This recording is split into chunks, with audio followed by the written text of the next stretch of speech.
목회를 하면서 성도가 걷는 믿음의 길을 많이 살펴봤습니다. 성도님들이 걸어가는 믿음의 길에 대해서 유의하며 살폈습니다. 어떤 성도는 믿음으로 소위 축복의 대로를 걷는 것 같이 사는 사람이 있습니다. 이런 사람 보면 정말 감사하지요. 축하하고 싶고 잘 됐으니까.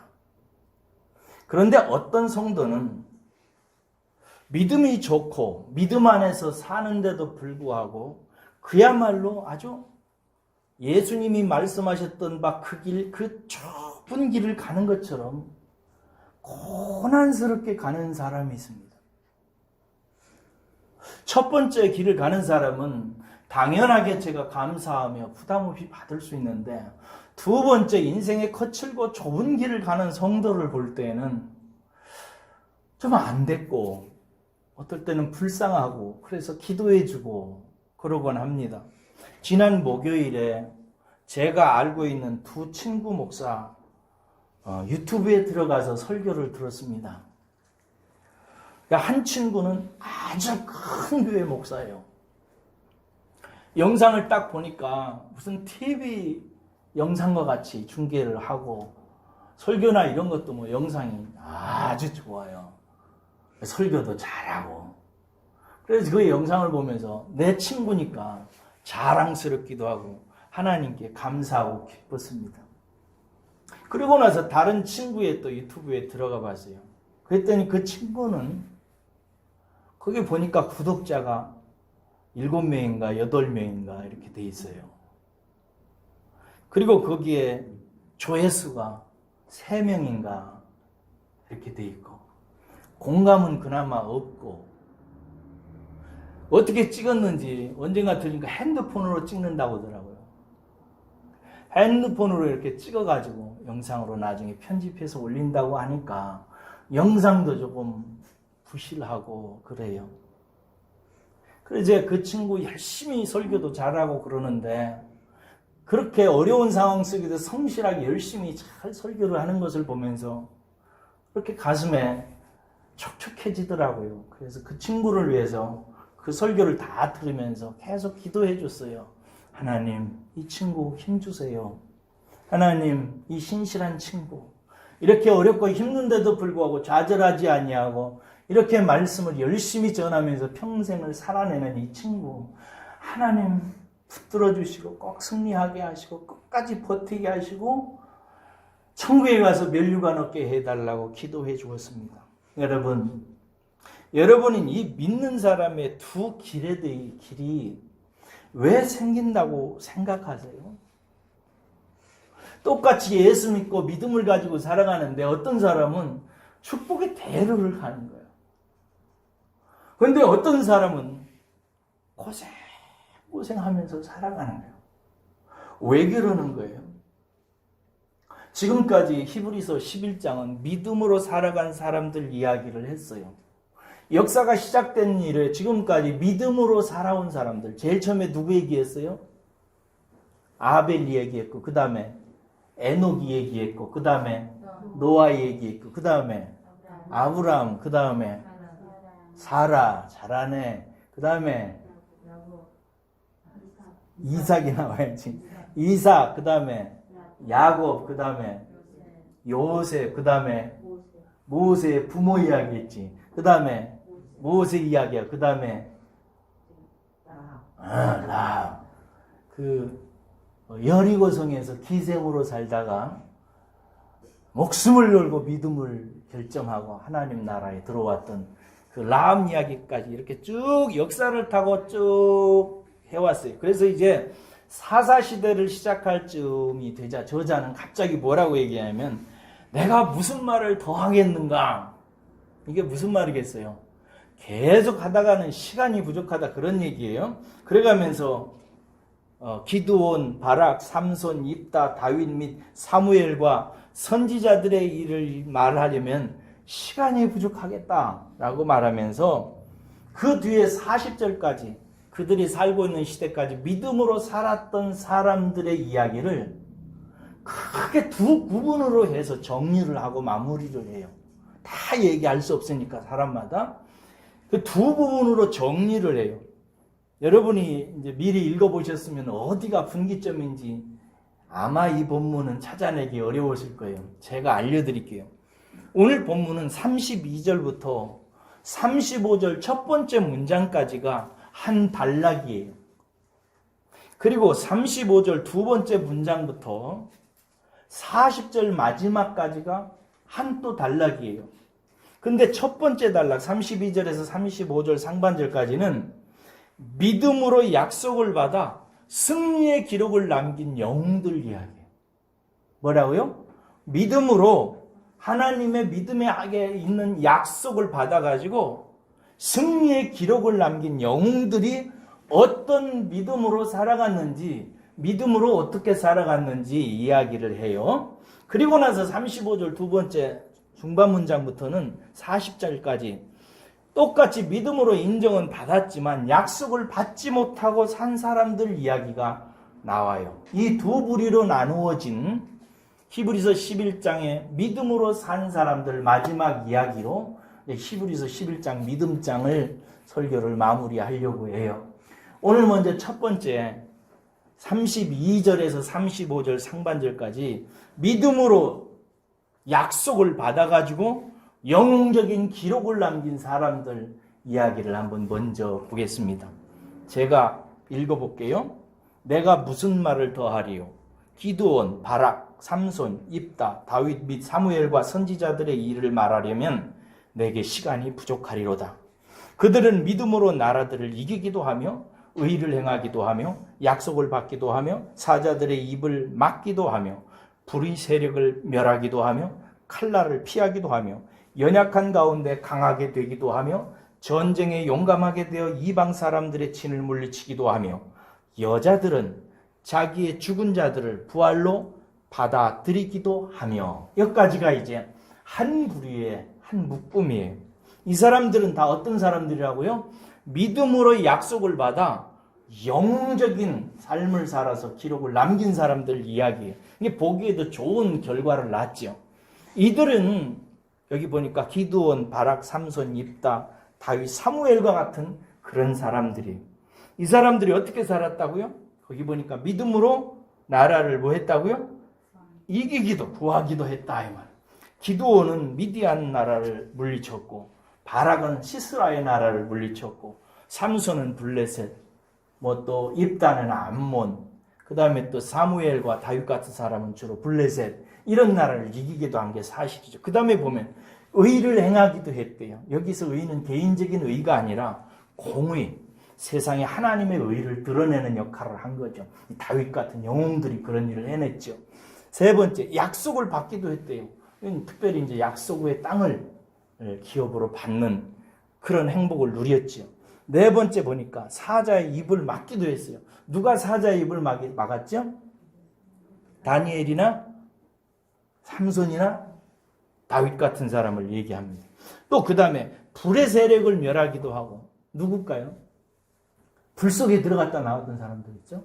사드락과 메삭과 아벳느고 같은 사람이 불로 자기를 심판하려고 했던 사람을 불 속에 들어갔다가 오히려 그들을 심판하는 역할을 하고 승리했던 사람들, 그런 걸 이야기하죠. 그 다음에 칼날을 피하기도 하며. 누가 이랬죠? 다윗이 사울의 칼날을 피했고 엘리야가 또 아합이라고 하는 못된 왕의 칼을 피하기도 했어요. 그 다음에 연약한 가운데서 강하기도 하고. 아주 이 사람이 연약해졌다가 갑자기 강해서 승리한 사람이 있죠? 기드온도 될 수 있고 또 삼손 같은 사람이 될 수도 있고. 마지막에 또 그 다음에 이방들의 진을 물리치기도 하고. 조금 전에 기드온 같은 사람들, 이런 사람들이 그랬고. 그 다음에 여자들은 자기의 죽은 자를 부활로 받기도 했어요. 자기의 죽은 자, 자기 자식이라고 얘기를 해야 되는데 죽은 자를 살려가지고 다시 받은 사람도 있어요. 누구예요? 열왕기상에 가보면 사렙다 과부 같은 사람을 엘리야에 의해서 살려서 받았죠. 아들을 죽었는데 다시 살아가지고 받은 사람들이 있죠. 또 수넴 여인 사람도 있죠. 11개 하에 보면은 엘리사에 의해서 살림을 받아서 다시 받은 이런 사람. 여러분 저를 보세요. 이들은 모두 다 믿음으로 확실히 믿고 하나님의 약속을 따라서 큰 승리와 큰 복과 업적을 남긴 사람들이에요.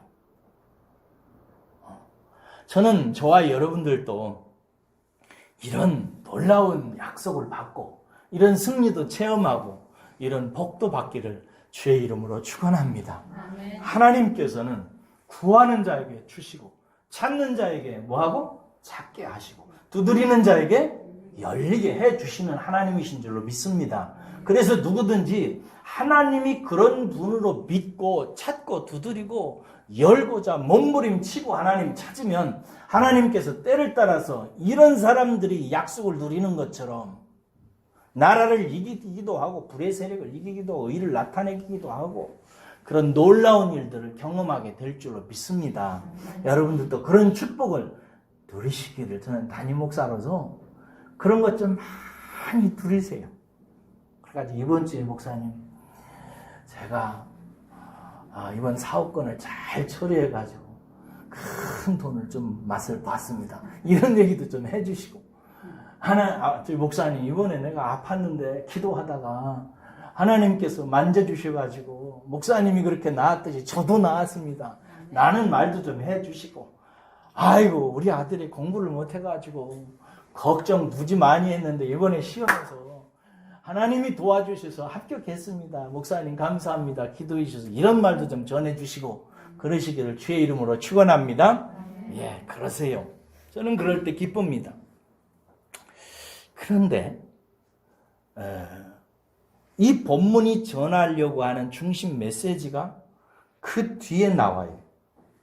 그 뒤에 나오는데 35절에서 38절인데 믿음으로 인정을 받았지만 약속을 받지 못하고 산 사람들 이야기예요. 35절 두 번째 문장부터 보세요. 이름이 없어요. 그죠? 어떤 이들은 그렇게 나와요. 또 어떤 이들은 그렇게 나오고 어떤 사람들은 이런 사람들은 이렇게 나와요. 이름도 없고 지위도 없고 명성도 없습니다. 그들이 무슨 큰 승리를 했다거나 큰 우리가 볼 때 복을 받았거나 놀라운 능력을 체험했거나 이런 얘기가 없어요. 그럼에도 불구하고 성경은 그들의 위대한 삶을 믿음으로 산 사람들 이야기다 놓고 오히려 더 많은 승리와 복을 남긴 사람보다 더 자세하게 그들의 삶을 취급하고 있는 것을 볼 수 있습니다. 그러니까 오히려 강조점이 후자에 있다는 거죠. 그들의 믿음의 삶은 어떤 삶이었는가? 다시 한번 살펴봐요. 아까 읽었지만은 35절 하반절부터 그 40절까지 보세요. 거기 보면은 35절 하반절 보면 또 어떤 이들은 더 좋은 부활을 얻고자 해요. 앞에서는 어떤 여자들은 부활을 받았다고 그러죠. 아들을 살려서 받았단 말이에요. 그런데 어떤 이들은 뭐라고 얘기하냐면 더 좋은 부활을 얻고자 심한 고문을 받되 구차히 풀려나기를 원하지 아니했대요. 이 사람들은 왜 그래요? 이 사람들은 더 놀라운 구원과 부활로 하나님 앞에 나타나기 위해서 고문을 받고 그렇게 고통스럽게 하는데 구차히 나는 풀려나지 않겠다. 그냥 이 고문 받고 이 고통 받고 그냥 죽겠다 한 사람들이 있다 이거예요. 이 36절 보세요. 조롱과 채찍뿐 아니라 결박과 옥에 갇히는 시련도 받았으며 이렇게 돼 있어요. 그 다음에 37절 보세요. 돌로 치는 것과 톱으로 켜는 것과 세상에 돌에 맞고 톱으로 켜서 죽임을 당한 거예요. 시험과 칼로 죽임을 당하고 이런 사람들이 이제 예레미야와 이사야 이런 사람들이 있었는데 여기 본문 말씀에서 있는 그런 사람들이 아니고 이런 유명한 사람 말고도 돌로 맞아 죽고 톱에 켜서 몸이 잘려져서 죽고 그리고 시험을 당하고 칼로 죽임을 당한 사람들이 있다 이거죠. 37절 하반절 보세요. 양과 염소의 가죽을 입고 유리하였으며 궁핍과 환난과 학대를 받았다. 이게 초대교회 교회 같은 성도들 말이죠. 그런 사람들은 기꺼이 그랬죠. 그리고 38절에 보면 광야와 산과 동굴과 토굴에서 유리하였다 이렇게 되어 있어요. 북한 성도들이 생각이 나더라고요. 광야에서, 산에서, 동굴에서, 토굴에서 유리하면서 살았대요. 여러분, 이들은 왜 이렇게 살았을까요? 이 사람들은 예수님을 믿는 사람들이 안 믿는 사람들이에요. 믿는 사람들입니다. 믿는 사람들인데 왜 이렇게 좁은 길을 가고 고통을 당했을까요? 이 사람들이 믿음이 없어서 그런가? 그렇지 않습니다. 39절 보세요. 39절 보면은 이 사람들은 다 믿음으로 말미암아 증거를 받았으니 이렇게 돼 있어요. 이 말이 무슨 말이냐면 이 사람들이 저 사람은 믿음으로 살았어 하는 다른 사람들의 인정과 증거가 다 있었다 이 말이에요. 누가 봐도 저 사람은 믿음으로 사는 사람이다. 그리고 하나님께서 보실 때에도 저 사람은 믿음으로 사는 사람이다라고 하는 증거를 받은 사람이에요. 그러니까 믿음으로 사는 사람들이었어요.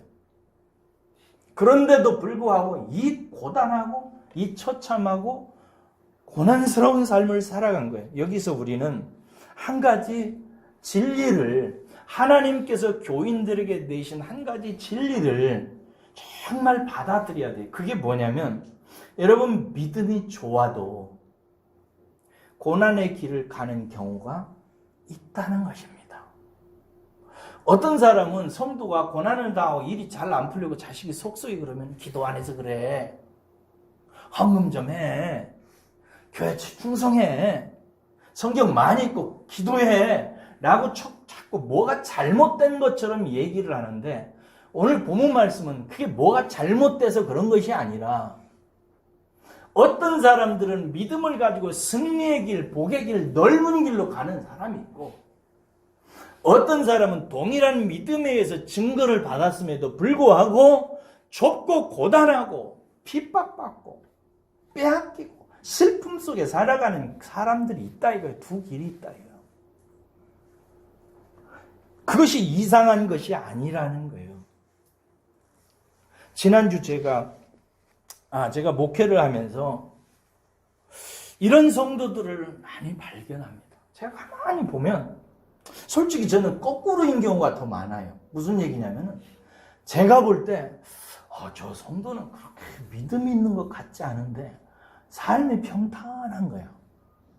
그런 사람 많이 봤어요. 여러분도 그런 사람 많이 못 봤나? 못 본 얼굴이네? 기분 나빠? 생각만 해도? 그렇게 살아가는 사람이 있어요. 그런데 제가 볼 때 훨씬 더 많은 경우에요. 저분은 기도회에도 잘 참석하고 주일도 빠지지도 않고 최선을 다해서 섬기고 헌금하고 믿음 생활하려고 애를 쓰는 사람인데 하나님께서 성경에 기록된 약속을 다 받지를 못하고 거의 못 받는 것 같아. 그리고 그렇게 고생하며 살아. 그래서 저는 그들을 위해서 기도하죠. 하나님, 제발 우리 권사님, 우리 믿음 좋은 집사님, 섬기기를 좋아하고 충성스러운 저 집사님, 하나님께서 은혜를 주셔서 평탄한 길을 내시고 복의 길을 내셔서 하나님을 찬송하게 해달라고 늘 기도하죠. 그런데도 불구하고 어떤 사람들의 경우는 그 길이 늘 좁고 거칠고 힘들게 살아가는 사람이 있어요. 지난주에 수요 예배죠. 여기 안 계시니까 칭찬해도 괜찮을 거예요. 저는 여기 계신 분들은 잘 칭찬을 안 하고 딴 분 칭찬하는 스타일이라서. 지난 수요일 날 우리 최정혜 권사님이 한 권사님을 모시고 오셨어요. 이름이 방길순 권사님이세요. 방길순 권사님인데 딱 봐서 앉아있는데 바짝 말랐어요. 나중에 물어보니까 30몇 킬로가 그렇대요. 연세가 70 중반이시. 알았어요. 그런데 최정희 권사님이 모시고 올 때 이분을 저한테 뭐라고 소개했냐면 그렇게 기도하시는 분이라고. 기도로 자식 살리고 기도로 남편 뒷바라지 하는 분이라고. 그렇게 기도를 하신다고. 와서 딱 보는데 인상도 좋고 얼굴도 비록 말랐지만 얼굴도 환하고 그래요. 아들도 목사님으로 키워내시고 남편도 쓰러졌는데 17년인가 몇 년 동안 뒷바라지를 하시면서 살아가요. 근데 그게 말이 그렇지 보통 힘든 게 아니거든요. 그래서 남편 뒷바라지 하는 너무나 힘들게 고생을 하면서 하는데도 불구하고 그 눈빛과 하시는 말씀 속에 하나님 원망하는 말을 한마디 안 하시더라고요. 한마디 안 해요. 그리고 얼굴에 슬픈 표정을 짓고 얘기를 안 해요. 웃어요, 계속. 그리고 하나님의 은혜 얘기를 하는 거예요, 계속.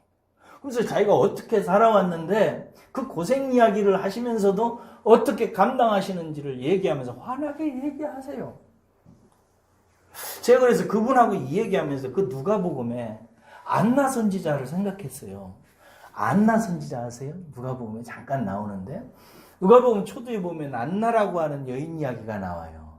그 여자가 결혼한 지 7년 동안 남편과 지내다가 80이 되도록 홀로 지내요. 재가 하거나 자식 낳아서 돈벌이해서 잘 살았다 이런 얘기가 아니라요. 한 7년 정도 남편하고 살다가 남편이 세상을 떠나니까 80년 동안 뭐 했냐면은 성전을 떠나지 아니하고 성전에 나와서 기도하는데 주야로 금식하며 주를 섬겼더니 이렇게 돼 있어요. 그분이 생각이 나는 거예요. 잠시 신앙생활을 하다가 애는 없고 그러니까 제가 하거나 이러지 않고 이 믿음 좋은 그 안나 선지자가 평생을 예배당에서 주야로 뭐 하면서 금식하면서 금식이 뭔지 알죠? 금식 기도하면서 주님을 섬기며 살다가 마지막에 아기 예수님이 성전에 들어오니까 그 아기 예수 보고 축복하고 인생을 끝내요. 얼마나 평생을 고생하는 거예요. 그런 사람들이 여러분 믿음이 없냐? 아니거든요. 엄청난 믿음의 사람들이거든요. 여러분, 저는 여러분들을 나는 신앙생활을 하면서 왜 이렇게 내 기도 제목이 잘 안 들어지지? 하나님이 왜 이렇게 응답하시지 않을까? 그리고 내 고통은 왜 이렇게 없어지는 것이 아닐까? 왜 이렇게 내 삶은 여전히 척박하고 내 눈에서는 눈물이 여전히 흘러내릴까 생각하는 분들에게 말씀드리고 싶어요. 사랑하는 여러분, 좌절하지 마세요. 낙심하면 안 돼요. 그게 잘못된 게 아니에요. 여러분들에 대해서 하나님께서 화를 내거나 징계를 하시거나 벌을 내시거나 책찍을 내리시는 것이 아니에요. 내가 하나님을 열심히 찾아 나서고 하나님의 말씀을 묵상하고 하나님께도 기도하는데 여전히 그런 기도 제목으로 눈물이 있는 것은 여러분이 뭐가 죄를 지어서 잘못해서 하나님이 여러분들에게 관심이 없어서 그러는 게 아니에요. 성경을 더 보아보세요. 성경에는요 그런 사람들이 너무 많아요. 너무 많아요. 그러니까 그게 이상한 게 아니고 예수 그리스도를 믿는 믿음의 사람이 걸어가는 두 번째 길일 수가 있어요. 그런데 두 번째 길이었다가 또 잘 풀릴 수도 있는 것이고요. 근데 두 번째 길이 걷는 이 사람을 저는 이분들에게 분명히 말씀드리고 싶은 게 있어요. 그게 뭐냐면 여러분을 위한 그 길을 가는 여러분들을 위한 상이 크다는 것입니다. 여러분, 왜냐하면 이 과정을 통해서 그런 분들에게는 인생의 귀중한 것들이 만들어져 가요. 그 길을 가지 않는 사람에게서는 만들어지지 않는 귀중한 것들이 만들어져 가요. 그 첫 번째가 뭐냐면 우리의 속사람이 정금같이 빚어져 가기 시작해요. 예수 안 믿는 사람들은 그 길을 가면 상처투성이가 돼요. 그래가지고 나중에는 그냥 인생이 상처 덩어리가 돼가지고 한만 많아져요. 그런데 여러분, 예수를 믿는 사람은 그 길을 가면서 때로 눈물도 흘리고 상처를 받기도 받는 것은 사실이지만 그 길 속에서 하나님께서 그 사람에게는 그 사람을 정금과 같은 사람으로 빚어가기 시작해요. 예를 들어서 욥과 같은 사람 생각해 보세요. 욥이 무슨 죄가 있어서 자식들이 죽고 아내한테 버림받고 자기는 종기에 의해서 온몸이 막 암병처럼 그렇게 고생을 했나요? 아니에요. 그는 동방의 의인이었어요. 마귀가 하나님 앞에 왔을 때 니들 동방에 욥을 주위에서 보았냐? 그런 종 없다. 내가 기뻐하는 자다라고 했어요. 그런데 그렇게 하나님께서 자랑할 만큼 믿음이 좋았던 욥이 나중에 어떤 길로 가요? 좁은 길로 들어서요. 왜? 마귀가 그를 시험하기 시작했기 때문이죠.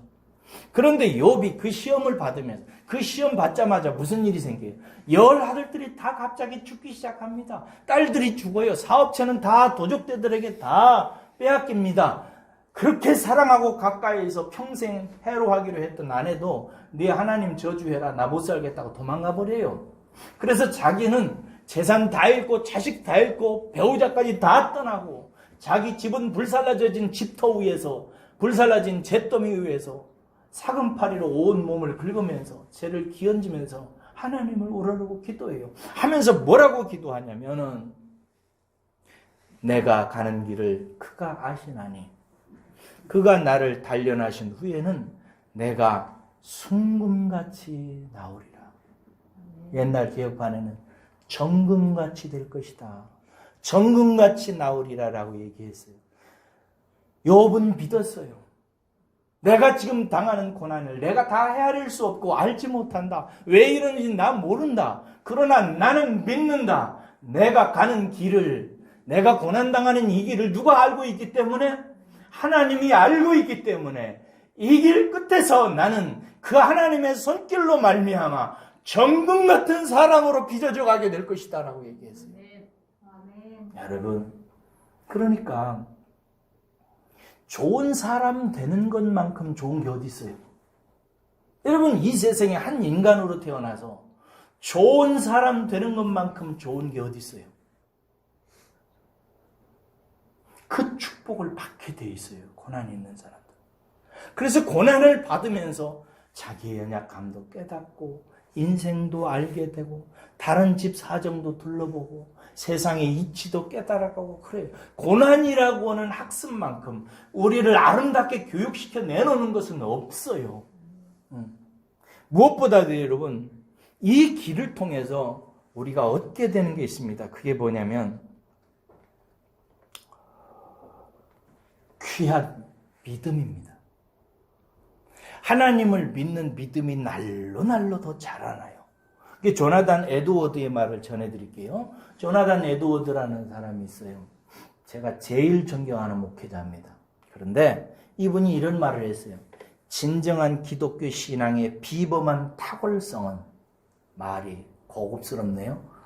진정한 기독교 신앙의 비범한 경지에 탁월한 것은, 이렇게 얘기해요. 기독교 신앙의 최고의 경지를 얘기하는 거예요. 최대의 시련을 당하는 때에 가장 훌륭하게 나타난다. 기독교에서 말하는 비범한 탁월한 세계는 언제 나타난다는 거예요? 최대의 시련을 당하는 때에 가장 훌륭하게 성도 가운데 나타나게 된다는 거예요. 그거에 대해서 뭐라고 하냐면 그때에 믿음이 금보다 더 귀하게 되는 것이다. 금보다 귀한 믿음이 그 고난 속에서 만들어지게 되는 이것이 기독교의 가장 탁월하고 비범한 세계다 이거예요. 하나님께서 이 세상에 예수 그리스도를 통해서 기독교를 만드시고 그 기독교를 통해서 비범한 탁월함을 드러내게 되는데 그게 언제 드러났냐? 가장 고통스러운 상황 속에서 믿음을 통해서 정금같이 믿음이 만들어지는 것이다 라고 얘기하네요.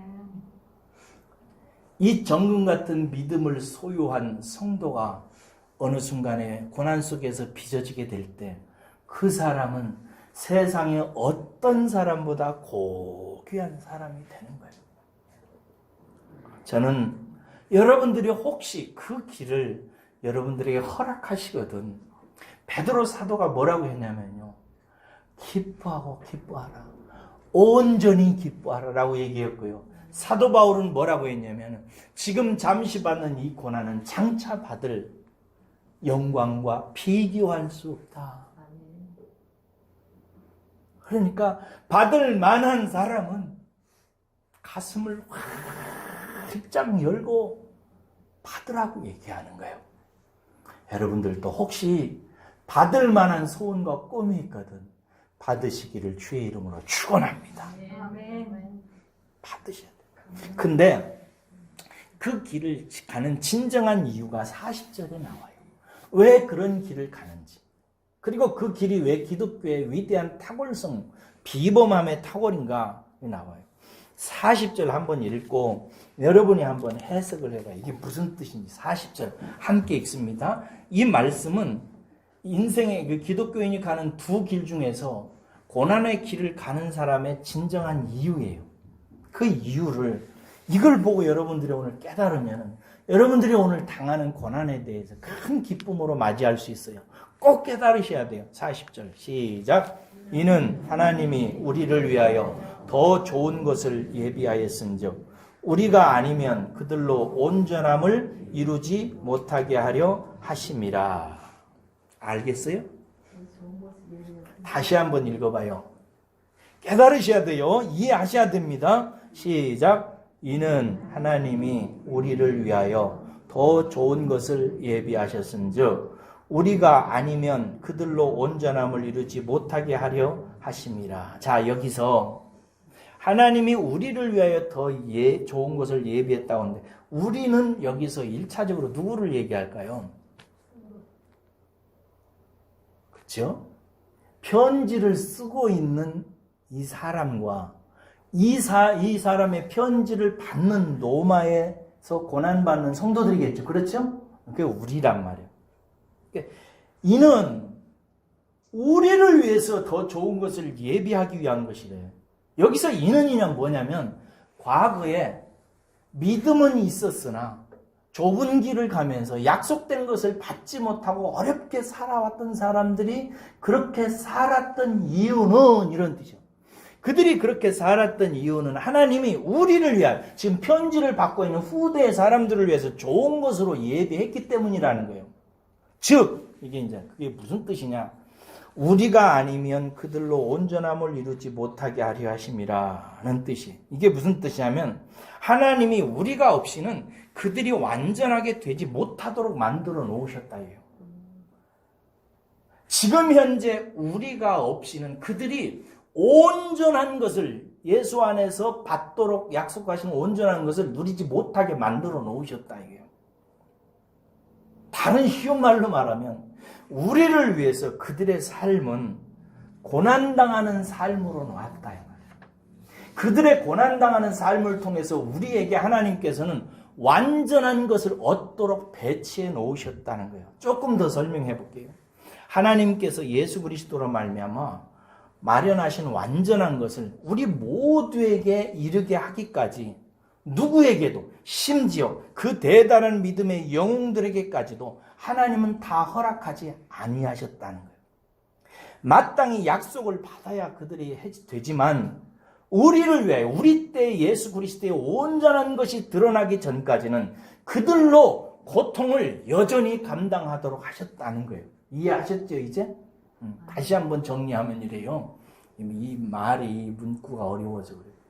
하나님께서는 예수 그리스도 안에서 온전한 약속을 다 누리도록 만들어 놨어요. 그런데 그 온전한 성취가 언제 때 이루어져? 우리 때 이루어진단 말이에요. 후대에 이루어진단 말이에요. 근데 그 후대에 완전히 이루어지기까지는 그들이 완전한 것을 누릴 수 있다 없다? 못 누린다. 예를 들어서 더 쉽게 얘기하면 이런 거예요. 어젯밤에도 제가 그 권사님 보고 은혜 받았는데요. 권사님 얘기 또 할게요. 우리 교회에 매일 오후에 와서 기도하고 묵상하고 가는 권사님 계시다고 그랬죠? 그분이 뭐 때문에 그렇게 묵상하고 눈물로 어제도 막 울며 기도하시더라고요. 울며 기도하는지 아세요? 아들 둘하고 며느리 둘, 모두 몇 명이에요? 4명. 그리고 그 밑에서 자라는 애들이 3명이라고 해요, 손주가. 7 사람을 위해서 기도하는 거예요. 자기는 예수 믿고 구원받아서 언제 죽어도 괜찮대요. 이런 거 하나 없대요. 더 먹고 싶은 것도 없고 가고 싶은 것도 아무것도 없대요. 이제 그냥 천국 가면은 나는 정말 좋겠대요. 그런데 그냥 갈 수가 없대요. 왜? 2 아들과 며느리와 손자가 아직 예수 안에 온전히 들어오지 못한 거예요. 그래서 매일 그렇게 울면서 기도하시는 거예요. 말씀 1시간 보고 1시간 막 엉엉 울면서 기도하고 오세요. 그래서 제가 권사님 가끔 한번 놀러라도 가고 좀 뭐 맛있는 거라도 드시고 그러세요. 그랬더니 놀러 갈 시간이 없대요. 하루 바깥에 가서 맛있는 거 먹고 놀 시간이 없대요. 이것 하려면 그거 못 한대요. 그래서 그거 포기하고 하는 거예요. 그러니까 이 권사님은 예수 그리스도 안에서 먹을 권리가 있어요, 없어요? 놀러 갈 권리가 있어요, 없어요?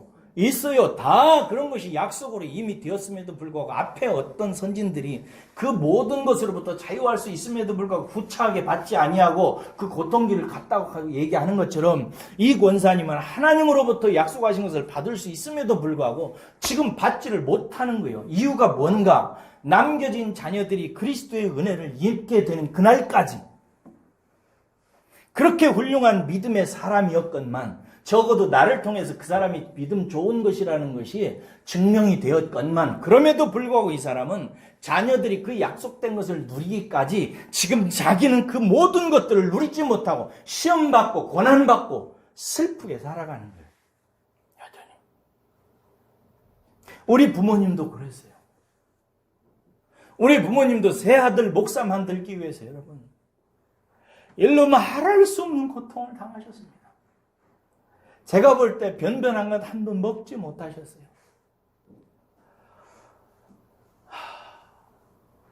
한복 한 번 사입으신 적이 없어요. 집안 칸 가진 적이 없습니다. 그렇게 가난하게 힘들게 살다가 가셨어요. 언젠가 제가 분당 우리 교회 이찬수 목사님 간증을 들으니까 지금 이찬수 목사님 교회는 몇 명의 성도가? 몰라요, 몇만 명인지.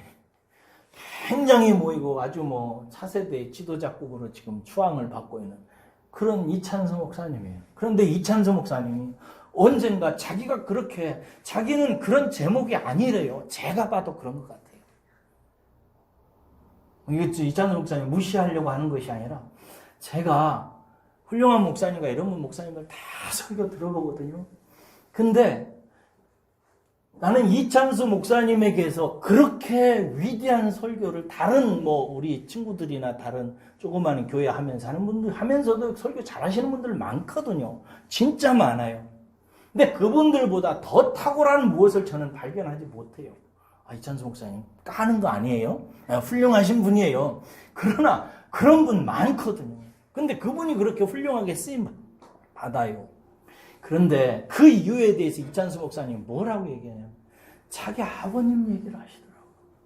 자기 아버님이 전라도에서 개척교회를 하는데 성도도 없이 너무 고생했대요. 너무 고생스러워서 자기처럼 자기 아들들도 가지 않기 위해서 축복하면서 금식기도 하다가 교회를 위해서 금식기도 40일을 들어갔대요. 여러분 금식기도 40일 들어가면 어떻게 되는 거죠? 죽든지 겨우 살아나오든지 그러는 겁니다. 그 금식기도 10며칠째 하다가 돌아가셨대요. 그러니까 온 교회와 이웃 주인들에게 덕이 되겠어요? 안 되게 되겠어요? 안 되죠. 저 양반 하나님 믿는다면서 하나님이 살려주지도 않았네요. 하나님은 뭐 하시지? 라고 손가락질 당하고 오히려 그 집안이 그렇게 돌아가신 아버지 때문에 젊었을 때 동네로부터 사람들로부터 무시를 당하고 힘들어서 아주 힘들었답니다.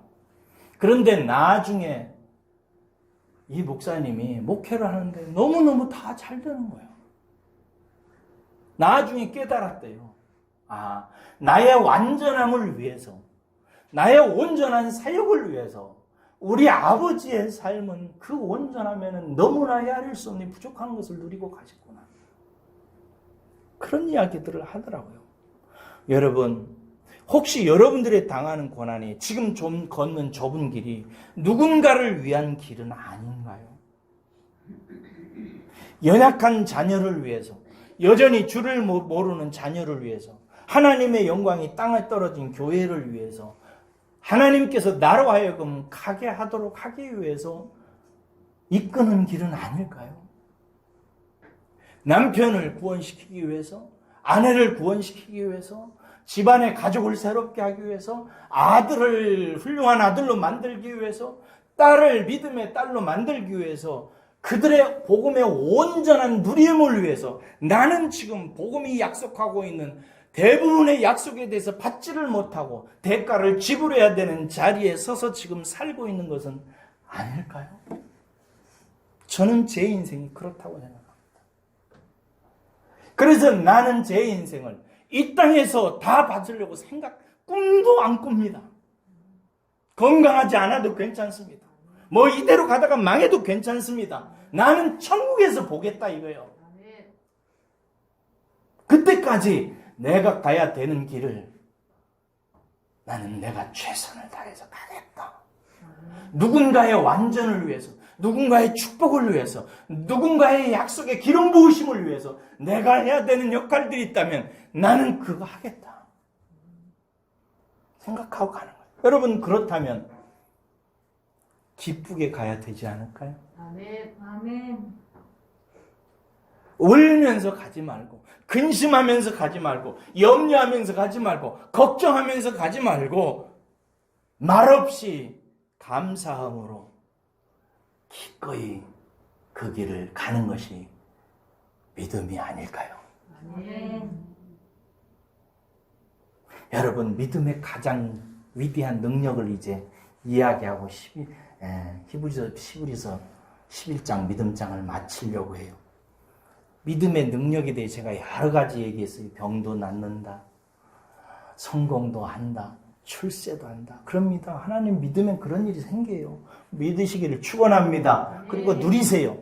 지난주에 믿음의 두 가지 중요한 이야기를 했어요. 믿음의 능력은 복음을 들을 때 생기는 믿음을 통해서 나타나는 능력이 뭐냐?